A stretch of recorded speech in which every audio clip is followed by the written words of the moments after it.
आज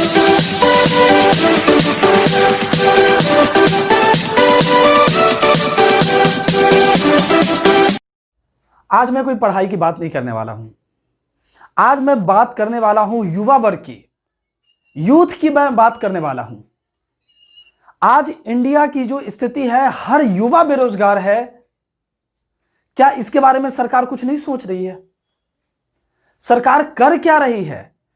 घर घर मोदी, हर हर मोदी, हर कुछ मोदी। क्या एक एक जन जन ने सरकार को जिताने के लिए अपना योगदान दिया है या नहीं दिया है? क्या उसमें हर युवा वर्ग का योगदान था कि नहीं था? क्या उसमें हर टीचर का योगदान था या नहीं था? क्या सरकार नहीं सोच रही है? सब कुछ प्राइवेट हो रहा है। हर घर में हर युवा कह रहा है कि सुन लो मोदी सरकार, युवा है बेरोजगार। सुन लो मोदी सरकार, युवा है बेरोजगार। लेकिन क्या मोदी के कान पर तो कुछ रेंगता ही नहीं है? मन की बात कब तक सुनते रहे हम? मन की बात। क्या युवा केवल मन की बात से उसका परिवार, उसका मोहल्ले में मान सम्मान और उसके जो सपने हैं वो पूरे हो जाने हैं? आप युवा के बारे में क्या सोच रहे हैं? मोदी सरकार खुद कहती है, मोदी जी खुद कहते हैं कि 60% जो है इंडिया में यूथ जनरेशन है। तो उस 60% के लिए आप क्या सोच रहे हैं? सर आप प्लीज मुझे बता दीजिए, आप इस 60% के लिए क्या सोच रहे हैं? इस कोरोना में आप, यही स्थिति है, इस कोरोना में सभी के लिए कुछ ना कुछ करने का आपने वादा किया, लेकिन क्या आप सोच रहे हैं कि टीचर वर्ग कहां गए? विद्यार्थियों की स्थिति क्या हो चुकी है? वो पढ़ नहीं पा रहे हैं। मॉल खुल रहे हैं, हॉल खुल रहे हैं, सभी कुछ खुल रहा है। तो क्या सोशल डिस्टेंस का पालन कर कर, कुछ नियमों का पालन करते हुए क्या स्कूल संस्था नहीं खोली जा सकती थी? बच्चों का पढ़ाई नहीं किया जा सकता था? चलिए ऑनलाइन के माध्यम से वो हो रहा है, लेकिन क्या हर वर्ग का बच्चा ऑनलाइन पढ़ने में सक्षम है? क्या हर वर्ग के बच्चे के पास एक एंड्रॉयड मोबाइल है? क्या हर वर्ग के बच्चे के पास नेट की कनेक्शन है? आप युवा वर्ग के बारे में नहीं सोच रहे हैं मोदी जी। क्या सरकार क्या कर रही है मुझे तो समझ में नहीं आ रहा है। इसके लिए ना सभी युवा को खड़ा होना होगा, जन जन को खड़ा होना होगा, क्योंकि आपका अधिकार मांगने से यदि नहीं मिलता है तो आपको छीन कर लेना होगा। उसके लिए विद्रोह करना होगा। अब विद्रोह यह नहीं कि हम घर बाहर निकलेंगे दंगा करेंगे, हम उस तरह दंगाइयों की तरह दंगा नहीं करेंगे। हम घर में बैठकर सोशल मीडिया के माध्यम से हम अपनी बात को रखेंगे। सरकार कहती है कि आइए हम आपको रोजगार देंगे। कितने वर्षों से, 4 साल, 3 साल, 4 साल, 5 साल से जो युवा एक ग्रेजुएट होने के बाद जो तैयारी करता रहता है, और तैयारी करने के बाद जब 2 साल 3 साल में उसने अपना बेस पूरा तैयार कर लिया है, जब उसको लगता है कि रिजल्ट आ जाएगा और वो तैयार करती है, एक वैकेंसी निकालती है, एनटीपीसी एक सरकार लॉलीपॉप देती है, एग्जाम के लिए लॉलीपॉप देती है, और सरकार बोलती है आपको कि आप 500-500 रुपये जमा कर दीजिए। 500-500 रुपये आपका फीस चार्ज है, और एग्जाम जो अपीयर हो जाएंगे एग्जाम में, उसके बाद जो है उसका 400 रुपया रिफंड कर दिया जाएगा। अब जरा सोचिए सिस्टम कितना करप्ट है, कितना बेकार सिस्टम है कि सरकार तो 2.5 करोड़ लोगों से, 2.5 करोड़ जो फॉर्म भर रहे हैं, एग्जाम की तैयारी कर रहे हैं, वो लोग फॉर्म भर रहे हैं क्या इस आस में कि चलो बहुत लोगों की नौकरी तो होगी, मेरी भी नौकरी उसमें हो जाएगी। 2.5 करोड़ है, सरकार आपसे 500 रुपये ले रही है, और सरकार क्या कर रही है? अगर 2.5 करोड़ लोग 500-500 रुपये लेकर अगर फॉर्म भरते हैं तो कितना हो जाएगा? 12 अरब रुपए होते हैं। 12 अरब 50 करोड़ रुपए। आप सोचिए, अगर बैंक में भी इस पैसे को सरकार डालती है, बैंक कितना देती है? मिनिमम आप जानते हैं ना कि 6% देती है। क्योंकि मैं एक मैथ का टीचर हूं ना, तो टोटल कैलकुलेशन करके मैं बताने वाला हूं। 12 अरब 50 करोड़ रुपए का अगर 6% निकालेंगे तो कितना हो जाएगा? 75 करोड़ रुपए हो रही है। अगर इस ये कितना मैंने बताया, चूंकि बैंक आपको एनुअली देती है, अगर बैंक में डाल भी देती है तो 6% जो है 75 करोड़ रुपया हुआ। अगर ये 4 साल भी है तो कितना हो गया, 300 करोड़। ये मैंने बैंक का बताया है, और सरकार अपने अपने अपने तरीके से इस पैसे को कितने जगह इन्वेस्ट कर सकती है, ना कि वो डायरेक्ट बैंक में डालेगी। आप जरा सोचिए, मैं आपको बताता हूं, अगर आपके और हमारे समाज में आसपास में आप जैसा देख पाते हैं, क्या देखते हैं कि आप 12 अरब 50 करोड़ रुपए है, और हमारे और आपके आसपास में जब वो किस्त पे पैसे भी लेते तो कितने परसेंट देता है, 3%। अगर हम इसका 3% भी निकालते हैं तो इसका 3% आपका कितना हो जाएगा, 37 अरब रुपया, 37 अरब 50 लाख हो जाएगा। 37 अरब 50 लाख रुपए होती है। ये एक मंथ का है, एक मंथ का जो 3% पर देती है, जो हम ऐसे लगाते हैं हमारे आसपास में। और सोच लीजिए अगर ये 12 महीने में होगा तो ये करोड़ है, सॉरी, और ये हो जाएगा 4 अरब रुपया 50 करोड़, 4 अरब 50 करोड़। ये 1 ईयर का है, 1 ईयर का है। और अगर ये 4 साल तक सरकार रख लेगी तो है 18 अरब रुपया होगा। अब बताइए, क्या सरकार इसी के लिए, क्या अपने चुनाव प्रचार वगैरह के लिए ये पैसे इकट्ठा कर रही है क्या? उस यूथ से जो कि अपना पॉकेट का एक एक पैसा काटकर फॉर्म भरता है, 2 जगह 4 जगह, वहां से वो कुछ अपने पैसे, पॉकेट के पैसे को काटकर बुक खरीदता है, वो पढ़ाई करता है, किसकी घर की स्थिति कैसी है, और वो दिन रात मेहनत करता है कि चलो मेरी एक कोई तो नौकरी लग जाएगी, कहीं तो जॉब हो जाएगा, कहीं तो मैं सेटल हो जाऊंगा। और सरकार का क्या करती है, अपनी राजनीति करती है। भार में जाए जनता, है ना, भार में जाए दुनिया, हम बजाए हारमोनिया। बात यही हो गई। वो भार में जाए जनता, जितनी भी जनता है ना वो सब मूर्ख है, और जितने भी राजनेता आते हैं ना। अच्छा, एक बात आपने सोचा है कि ये सरकार को ना इसी समय, एग्जाम के समय ही, इलेक्शन के समय ही आपको क्यों दिखता है कि ये वैकेंसी आ गया? वो 4 साल से सोई रहती है सरकार, और लास्ट जब इलेक्शन आता है तो इलेक्शन से कुछ समय पहले जो है आपको देती है ये लॉलीपॉप, लीजिए लॉलीपॉप और चूसते रहिए, चूसते रहिए। और जब तक आप चूसते रहेंगे तब तक इलेक्शन निकल जाएगा, तो आपको लटका के रखेंगे इस तरीके से। सरकार खुद कहती है कि इंडिया का यूथ जो है वो 60% है, तो आप क्या यूथ के लिए सोच रहे हैं? 60% युवा के लिए क्या सोच रहे हैं? आप रोजगार लाइए ना, आप रोजगार लाइए। उसके बाद युवा जब आपके साथ है, जब अर्थ से आपको फर्श पर पहुंचाने का काम युवा कर सकती है, एक आवाज पर हर हर मोदी और घर घर मोदी, तो क्या सर आपसे प्लीज रिक्वेस्ट है, आप क्या कर रहे हैं? कम से कम इस युवा के लिए सोच लीजिए, उस विद्यार्थी के लिए सोच लीजिए जो घर में बैठा है, जिसकी उम्र 25 साल 30 साल हो गई है। वो अब सोच रहा है कि जॉब हो जाएगा, एक अप्लाई करता है और लास्ट इंतजार करते करते उसके शादी हो जाते हैं, बच्चे हो जाते हैं, तब जाकर पता चला कि रिजल्ट आया। आप सोच लीजिए, आप खुद एक उस नजरिए से सोच कर रखिए कि जो पूरी जिंदगी अपनी लगा देता है, पूरा अपना मेहनत झोंक देता है, एक बच्चे के पीछे हर परिवार के एक एक सदस्य कितना हार्टली जुड़े होते हैं कि मेरे बच्चे का नौकरी हो जाएगा, मेरा बच्चा कहीं सेटल हो जाएगा। किस जतन, किस कष्ट के बावजूद बच्चे को पढ़ाया जाता है, बच्चे भी कितना कष्ट करते हैं पढ़ाई के लिए, एक एक पैसे से लेकर। इस बात का थोड़ा सा उस राजनीति को छोड़कर थोड़ा देश हित में, आप देश हित में सोचते हैं, लेकिन क्या युवा के लिए क्या सोच रहे हैं? क्या सोच रहे हैं युवा के लिए? युवा को खड़ा होना होगा, हर टीचर को खड़ा होना होगा। जो भी टीचर अभी तक नहीं आए हैं, प्लीज आपसे रिक्वेस्ट है, आप आएं और इसको ट्रेंड बनाएं, इसको हर मीडिया पर शेयर करें, हर जगह शेयर करें, और कि मोदी सरकार को इस बात को मानना पड़े कि युवा जो है हमारा 60% अगर यूथ है, ये चाह ले तो सब कुछ अलट पलट कर सकता है। आपको 2014 में युवा ने बनाया, सेकंड जब हुआ उसमें युवा ने बनाया, लेकिन क्यों युवा को आप क्यों इग्नोर कर रहे हैं? ऐसा मत करें, प्लीज आपसे रिक्वेस्ट है, मत करें। देखिए, अंदर का बहुत सारा भरास है, आप इस लॉकडाउन की बात करें ना, तो इस लॉकडाउन में बहुत कुछ हुआ है, लेकिन टीचर्स के लिए क्या हुआ है? कुछ भी तो नहीं हुआ। आज टीचर्स घर में पड़े हैं, उनके लिए कोई हेल्प की जरूरत कुछ भी नहीं हुआ है।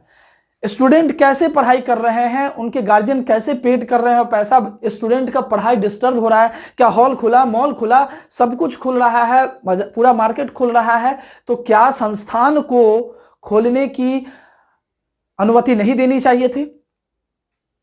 अभी तो सभी तो आप ही पर उम्मीद है ना, सभी को आप ही पर उम्मीद है कि सरकार का आदेश आएगा तो हम इंस्टीट्यूट खोलेंगे, कॉलेज खोलेंगे, स्कूल खोलेंगे, लेकिन वो तो नहीं होना है। इसमें पिसा जाता है स्टूडेंट, टीचर।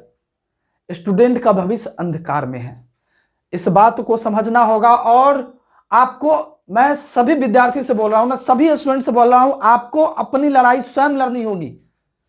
कोई भी सरकार कुछ नहीं करती है, बस आपको लॉलीपॉप का झांसा देती है कि आइए आपके लिए ये वैकेंसी लाएंगे, हम वो वैकेंसी लाएंगे, इतनी सारी इंडस्ट्रीज आएगी। ठीक है, आएगी, तब क्या एक बार में पूरा जॉब को खत्म कर देंगे?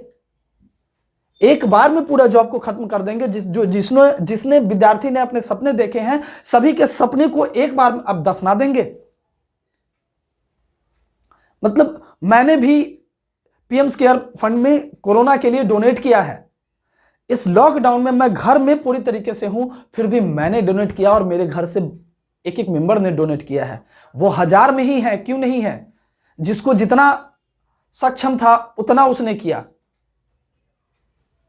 जिसने 500 किए, 100 किए, 500 किए, 1000 किए, 5000 किए, 10,000, लाख, करोड़, 1000 करोड़, जिसकी जैसी उम्मीद थी। तो मेरा भी एक बनता है कि मैं आपसे पूछूं कि मैंने जो पेमेंट किया है, मैंने जो अपना योगदान दिया है, आपके एक बोलने पर, एक बुलावे पर पूरी इंडिया की जनता, पूरा यूथ आपके लिए खड़ा होता है, तो क्या यूथ के लिए कौन सोचेगा? कौन सोचेगा? बता दीजिए महोदय, श्री मोदी जी, आप बता दीजिए प्लीज, कौन सोचेगा? नीतीश सरकार, अब सभी जितने भी लोगों को यही बोलना होगा कि अब बंद करो, अब भ्रष्टाचार नहीं चाहिए ऐसी सरकार, बंद करो, अब भ्रष्टाचार नहीं चाहिए ऐसी सरकार। वही स्थिति हमारे बिहार का भी है। एक एग्जाम होता है, उसे कंडक्ट कराने में मतलब कितने कितने समय लग जाते हैं, रिजल्ट देने में कितने कितने समय लग जाते हैं। अच्छा, क्यों ऐसा क्यों होता है कि एसएससी का एग्जाम अगर होता है तो पता चला कि उसका क्वेश्चन पेपर लीक हो गया, 1 घंटे पहले बिहार एसएससी होता है वो, या आपको एसएससी सेंट्रल का एसएससी होता है, और सीएचएसएल का हो गया, सीजीएल का हो गया, उसका क्वेश्चन लीक कैसे हो जाता है? कहीं ना कहीं सिस्टम ही करप्ट है हमारा। जब तक सिस्टम करप्ट नहीं है तो ये क्वेश्चन लीक हो कैसे जाता है? आज तक तो मैंने नहीं सुना कि यूपीएससी का क्वेश्चन लीक हो जाता है। यूपीएससी का क्वेश्चन लीक होता है, आपने बताया, क्योंकि वहां चुने हुए लोग ही जाते हैं जो करप्ट नहीं होते। और एसएससी का, रेलवे का, बिहार पुलिस का, मतलब सबका क्वेश्चन व्हाट्सएप में भी मिलने लगता है, फेसबुक पर आने लगता है, लोग फेसबुक पर डाल देते हैं, व्हाट्सएप ग्रुप पे सबको मिलने लगता है। ऐसा क्यों?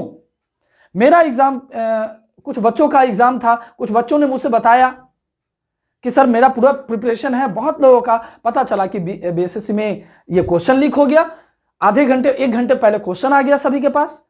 अब जो बताइए, जिसके पास क्वेश्चन आ गया, किसका रिजल्ट आना है? बाद में उसको कैंसिल कर दिया, कैंसिल कर 3 साल 4 साल रखा गया। क्या कर रही है वो? राज्य सरकार हो या केंद्र सरकार हो, युवा तो पीसा जा रहा है ना। आपकी तो राजनीति की रोटी सिक रही है।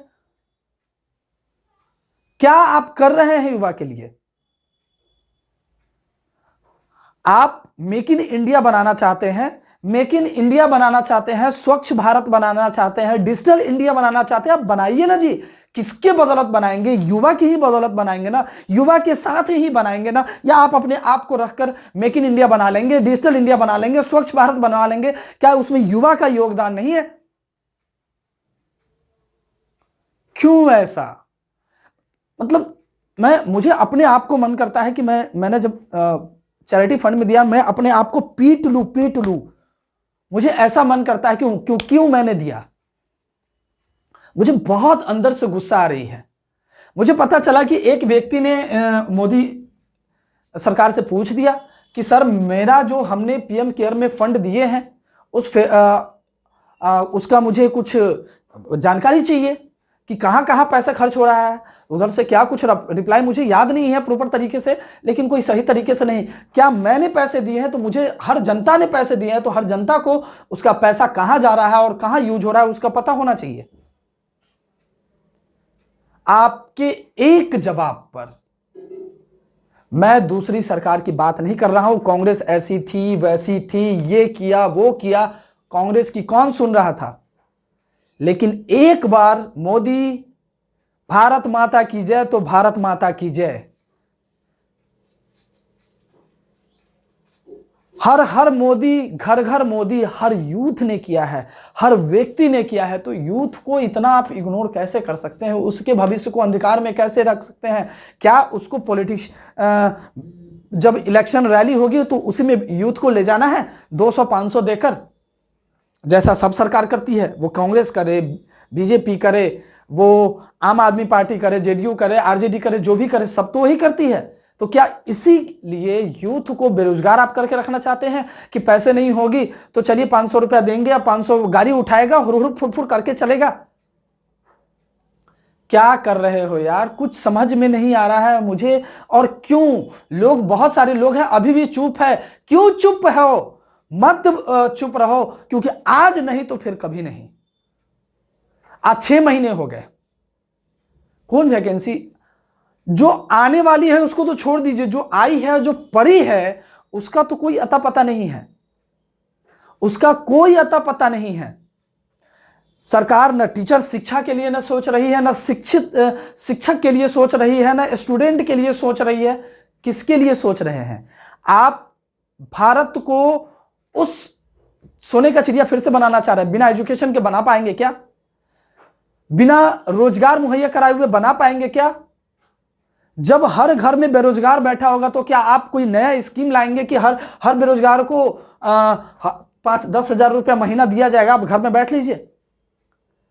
इकोनॉमी की स्थिति वही है, जीडीपी एकदम घट गया है। मैं इधर उधर की बातें बहुत सारी है, मैं क्या बोलूं। मैं अभी तक मैं खुद बोल रहा हूं कि आई लव मोदी जी, मैंने बहुत मोदी जी को सपोर्ट किया है, लेकिन बहुत सारी कमियां भी है, उस कमियां को सुधारना पड़ेगा, वरना मोदी सरकार नहीं रहेगी इस बार। और ये हर युवा ना दिल से कह रहा है, रो कर कह रहा है, उसकी व्यथा उससे पूछिए कि वो क्या चाह रहा है। आप लोग इस वीडियो को इतना शेयर कीजिए, इतना शेयर कीजिए कि हर व्यक्ति के पास पहुंचना चाहिए। और जो भी व्यक्ति बैठा है घर में ना, जो भी मतलब स्टूडेंट, आप कितने करोड़ स्टूडेंट है युवा वर्ग, 60% आप समझ रहे हैं ना? 140 करोड़, 140-45 करोड़ की आबादी में 60% युवा हैं। अब इतना युवा है, इतना युवा में आपका 30% भी तो गवर्नमेंट जॉब के लिए अगर तैयारी कर रहे हैं, तो आप सोचिए 20% अगर गवर्नमेंट जॉब के लिए तैयारी कर रहे हैं, तो सोचिए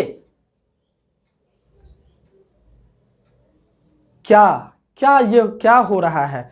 आप लोग अगर आप अभी आगे बढ़े, इस वीडियो को ज्यादा से ज्यादा शेयर करें, सभी तक शेयर करें। चुप मत बैठो दोस्तों, चुप मत बैठो। ये हमारे और आपके भविष्य की बात है, ये सभी युवाओं के भविष्य की बात है। अभी घर घर में चर्चा होती है कि घर घर में है विचार मेरा परिवार बेरोजगार, घर घर में है विचार मेरा परिवार बेरोजगार। आप इंडस्ट्रीज लाएंगे इंडस्ट्रीज लाइए। ये खिलौने की बात कर रहे हैं, वो खिलौने की बात कर रहे हैं, ये फैक्ट्री लगाने की बात कर रहे हैं, वो फैक्ट्री लाने की बात कर रहे हैं। आप लाइए, फैक्ट्री लाइए, लेकिन पहले जो स्टूडेंट्स अपने जिंदगी को एक जॉब के लिए 4 साल, 5 साल, 6 साल से लगा रखा है, क्या उसको उस मेहनत के लिए कुछ भी नहीं मिलना है? कुछ भी नहीं मिलना है। एसएससी और रेलवे और एसएससी, इस दोनों की कंडीशन तो बहुत बहुत बहुत बुरी है। और स्टूडेंट जब आते हैं रोजगार के लिए तो क्या तैयार करते हैं, रेलवे की तैयारी करते हैं, एसएससी की ही तैयारी करते हैं। अधिकतर युवा तो एसएससी और रेलवे की तैयारी करते हैं, यूपीएससी की कितने लोग तैयारी करते हैं? वहां तो करप्शन होना भी नहीं है, वहां सिस्टम में वैसे लोग बैठे हुए हैं। यहां तो क्या मैं बोलूं, कुछ क्या हम बोले, कुछ बोलवाइए दीजिएगा। रेलवे और एसएससी में ना जितना पदाधिकारी है ना सब तो करप्टे बैठा हुआ है, वरना क्वेश्चन कैसे लीक हो जाता है, कैसे लीक हो जाता है क्वेश्चन? ये हर बार का कहानी यही है। धरना पर सब स्टूडेंट बढ़ जाता है, टीचर बढ़ जाता है कि एसएससी का रिजल्ट दो, एसएससी का रिजल्ट दो, फिर से एग्जाम लो, फिर से एग्जाम लो। सरकार के कान में कुछ रेंगता नहीं है। अच्छा होगा होगा होगा, चलो इस पर जांच बैठाए थे हैं, वो जांच बैठाए थे हैं, और जांच चल रहा है, फिर 4-5 साल निकल जाएगा। यही तो सिस्टम खराब है, यही तो करप्ट। वो तुरंत डिसीजन क्यों नहीं लिया जाता, और डिसीजन लेने की नौबत ही क्यों आती है? ऐसा सिस्टम ही पहले क्यों नहीं बनाया जाता है? क्यों सिस्टम नहीं बनाया जाता है?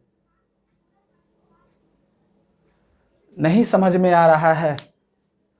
सभी लोग मोदी जी आपको बहुत प्यार करते हैं और आपसे बहुत सभी लोगों को उम्मीदें हैं।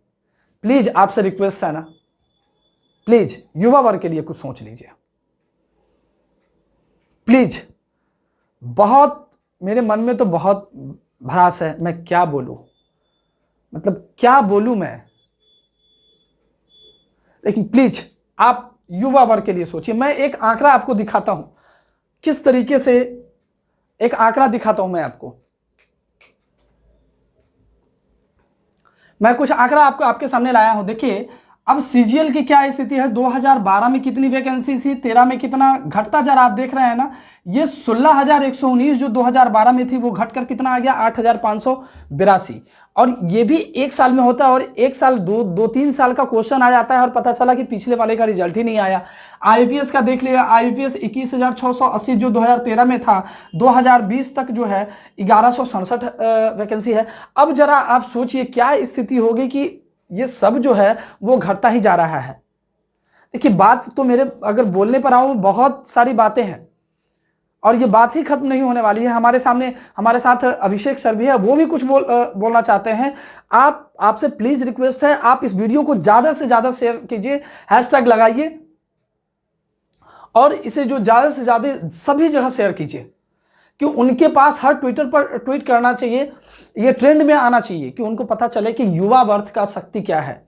युवा को कम आंकने का कोशिश ना करे, कोई भी सरकार हो, चाहे कोई भी सरकार हो, युवा वर्ग को कम आंकने का कोशिश ना करे, क्योंकि युवा अगर चाहे तो पूरा अलट पलट कर देने वाला है। अगर देखिए हम लोग चर्चा कर रहे हैं बेरोजगारी पे, अर्थव्यवस्था पे, युवाओं पे, तो इससे मुझे एक कोटेशन याद आता है। जो फ्रांस के शासक थे, बहुत ही अहंकारी टाइप किस्म के थे और बहुत ही, उनको बोलेंगे तानाशाह। वो था, उनका नाम था लुई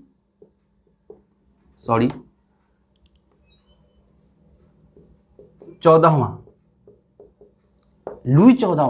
ठीक है। इनका कथन था कि मैं ही राज्य हूं, मेरा शब्द ही कानून है। क्या मोदी गवर्नमेंट इसी पे चल रहा है? मोदी ही राज्य है, इनका शब्द ही कानून है। ये दिखाता है कि सरकार अहंकार की तरफ जा रहा है, तानाशाह की तरफ जा रहा है। अरे लोकतंत्र का मतलब ही होता है जनता का, जनता के लिए, जनता के द्वारा शासन, जबकि हम अभी लोकतंत्र के 3rd स्टेप पे हैं। फिर भी इतना युवाओं का हाल, बेरोजगारी, सब कुछ, देश की स्थिति इतनी खराब है, पर सरकार खिलौने पर चर्चा, मन की बात हो रहा है हमारे यहाँ, जबकि चर्चा युवाओं पे होना चाहिए, बेरोजगारी पे होना चाहिए। आप परीक्षा पे चर्चा करते हैं और एक सीबीएसई के बोर्ड के एग्जाम सही से नहीं करा पाते हैं, जिसका प्रश्न लीक हो जा रहा है। ये किस चीज की परीक्षा पर चर्चा है मोदी सरकार की? आज तक इतिहास में ऐसा है कि आज तक सीबीएसई के परीक्षा का पेपर लीक नहीं हुआ था। आपकी गवर्नमेंट में सीबीएसई के 10th 12 बोर्ड की परीक्षा लीक हो जा रहा है। इससे तो कोई जॉब नहीं मिलने वाला नहीं है, फिर कैसे लीक हो रहा है? आपके सिस्टम में ही खामी है यार। आप सबको प्राइवेटाइज कर रहे हो। अब प्राइवेट का रूल होता है प्रॉफिट, वो प्रॉफिट पे काम करती है। और ये बताइए जब वो प्रॉफिट पे काम करेगी तो वो फेयर काम कैसे कर पाएगी? फेयर एग्जाम के आप सेट से सीईटी के बदले कॉमन एप्टीट्यूड टेस्ट लेने जा रहे हो, आप बोलेंगे कि इसकी एग्जाम प्राइवेट कंपनी कराएगी, आप सब कुछ रेलवे सब कुछ प्राइवेटाइज कर रहे हो। प्राइवेट का एक ही मोटिव होता है प्रॉफिट, किसी भी तरह से प्रॉफिट होना चाहिए। वो ना सोशल वेलफेयर देखती है ना समानता, कुछ नहीं देखता, संविधान को बगल में रख के काम करती है।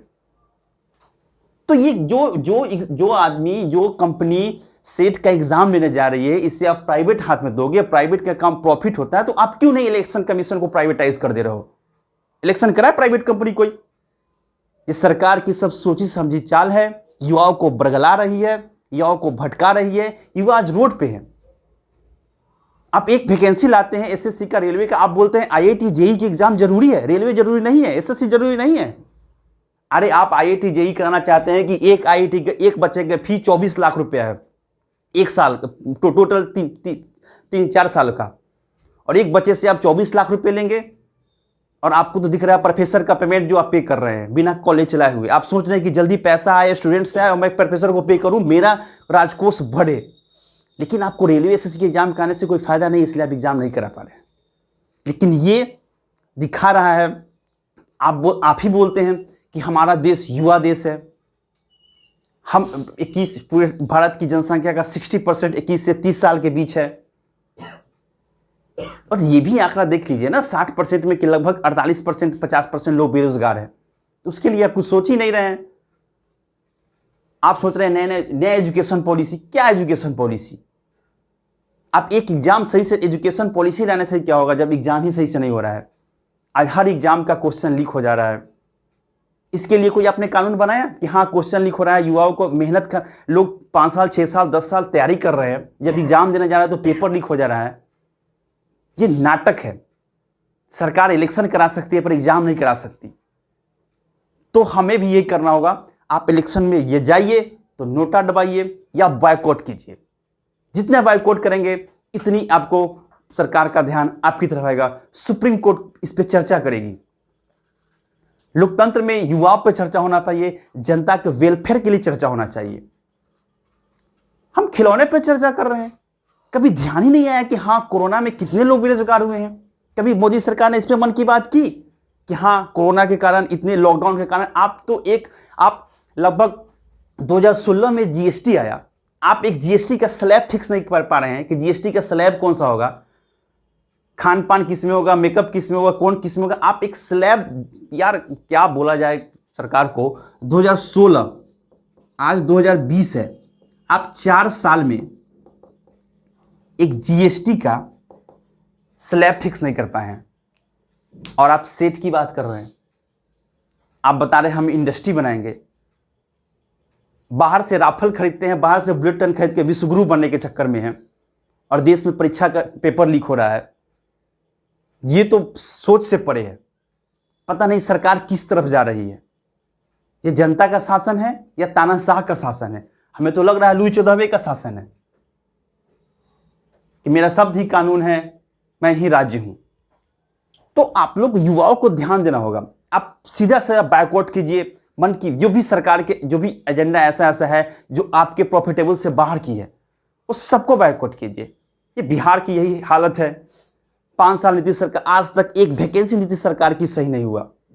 अब टीचर की वैकेंसी लाते हैं, उसको फंसा देते हैं। आप एसएससी के लाते हैं, 2014 का एसएससी 10+2 लेवल, आज तक उसका मेंस नहीं हो पाया। 6 साल हो गए। 2012 में निकला हुआ था। 2012 का एसएससी, आज 8 साल में आप एक मेंस एग्जाम नहीं करा पाएंगे। कितनी शर्म की बात है, कितना घटिया बात है। अरे मेरे वजह से आप हो, जनता की वजह से सरकार है, न कि सरकार की वजह से जनता है। क्योंकि जनता चाहती है वही होता है। तो फिर किस चीज का रोकना, किस चीज का सहन करना? आप थोड़ा भी मत सहन कीजिए। आप सीधा नीतीश कुमार इलेक्शन का बैकआउट कीजिए कि रोजगार नहीं तो वोट नहीं। बाढ़ आती है, कोरोना आता है, आप घर से बाहर नहीं निकलते हैं, लोग रोड पे है, त्राही त्राही कर रहा है, बाढ़ में स्थिति खराब है सबका, आप पटना में बैठ के एंजॉय कर रहे हैं। तो बहुत ही ज्यादा आप लोगों के साथ छल कपट हो रहा है। बहुत ही लोगों के साथ भावनाओं के साथ खेला जा रहा है। अगर आंकड़ा प्रस्तुत करें तो बहुत ही भयावह स्थिति होगी। सरकार 25 लाख में बीपीएससी का सीट बेच दे रही है। बताइए, आपके बीपीएससी के कर्मचारी बोल रहे हैं, बीपीएससी के मेंबर बोल रहे हैं 25 लाख 2 सीट लो, तो क्या आप इलेक्शन का कमाई कर रहे हैं? आपने 5 साल से आपका राजकोष कुछ भी नहीं भरा है। आप एक एक फॉर्म का फी 1000, 700, 800 ले रहे हैं। बच्चे 10 साल तैयारी कर रहे हैं। हो जाएगा। बताइए, इतना इतना गरीब आदमी जो बच्चा तैयारी कर रहा है, बाद में कहां से इतना फीस देगा? आप सब एग्जाम, ये सरकार कमाई का साधन हो गया। एग्जाम एक कमाई का साधन है, जो संविधान के नीति तत्व में बोला गया है कि सरकार चाहे तो लोगों को रोजगार उपलब्ध करा सकता है, पर सरकार क्या है, रोजगार के माध्यम से अपना राजकोष भर रही है। आज 1000, 1500 रुपए फीस लिए जा रहे हैं, फिर भी एग्जाम नहीं हो रहा है। और आईआईटी जेई के लिए सरकार को बहुत चिंता है, क्योंकि एक आईआईटी के बच्चे से सरकार 24 से 25 लाख रुपए फी लेती है, जो सरकार के राजकोष को भरता है। लेकिन रेलवे वाले से 500 रुपये लिए जाते हैं और 400 रुपये वापस करने के नाम पे 2.5 साल से वैकेंसी नहीं होता, 2.5 साल से एग्जाम नहीं होता है। अब आगे निश्चित ही नहीं है कब एग्जाम होगा, और सबको प्राइवेटाइज कर रहे हैं। तो इलेक्शन कमीशन, सरकार से आग्रह है कि इलेक्शन कमीशन, सुप्रीम कोर्ट, सबको प्राइवेटाइज कर दीजिए आप, सरकार भी प्राइवेटाइज हो जाए। तो ध्यान वाली बात है बहुत लोगों, बच्चों, मेरे दोस्तों, आपको रोड पे आना होगा, हमें कहीं प्रोटेस्ट करना होगा शांति तरीके से। आप एक सोशल साइट के माध्यम से एक मुहिम चलाइए, एक आंदोलन क्रिएट कीजिए। फेसबुक, ट्विटर, आजकल तो सोशल साइट की वजह से क्या क्या पूरे वर्ल्ड में पता चल जा रहा है इस सरकार के खामियां के बारे में, सरकार की नीतियों के बारे में, सरकार के सोच के बारे में, सरकार की पॉलिसी के बारे में। इन सभी पे सभी लोगों को समय पे पता चलना चाहिए, ताकि इलेक्शन से पहले हम जागरूक हो जाए। हमें किसी प्रकार का 500 के लॉलीपॉप देके 5 साल ना ठगा जाए। 500 के लॉलीपॉप में हम 5 साल ठगा महसूस ना करें, इसके लिए हमें जागरूक होना होगा। और जागरूक तभी हो सकते हैं जब हम सरकार के कार्यों को वॉचडॉग के रूप में वॉच करें। हमें वॉचडॉग बनना होगा। हमें नींद में नहीं सोना होगा, नींद से उठ के कुछ क्या हो रहा है, नींद से उठ के कुछ कार्य करने होंगे। ठीक है दोस्तों, तो आप लोग सोशल साइट के माध्यम से या इस वीडियो को ट्विटर, व्हाट्सएप, फेसबुक, इंस्टा, जितने भी साइट है फैला दीजिए पूरे। इतने भयंकर आंदोलन कीजिए कि सरकार की सीट हिल जाए, स्थिति खराब हो जाए, ताकि विपक्ष जो नींद में सो रही है वो भी जगे और वो भी इस पे चर्चा करे कि आज युवा बेरोजगार हैं, आज युवा रोड पे हैं, आज युवाओं की स्थिति बहुत खराब है। कोरोना में सरकार का जीडीपी 23% गिर गया, तो जो छोटे परिवार है, गरीब आदमी, उनका जीडीपी क्या हो गया? वो तो खाने के मोहताज हैं, वो तो रोड पे आ गए। आप अपने जीडीपी के बारे में सोच रहे हैं, कभी किसी घर के जीडीपी के बारे में सोचिए। तो ये सब सोचने वाली बात है, आप लोग को ध्यान देने वाली बात है। तो आप इस पे गौर कीजिए और एक मुहिम तैयार कीजिए, जो बायकॉट इलेक्शन, बायकॉट सरकार, सब कुछ का बायकॉट कीजिए। ठीक है दोस्तों, चलिए अब इतना ही पे हम लोग अपने सबको विराम देते हैं। आप लोग थोड़ा जागरूक बनिए, सतर्क बनिए, सोचिए, अपने आसपास ध्यान रखिए। धन्यवाद।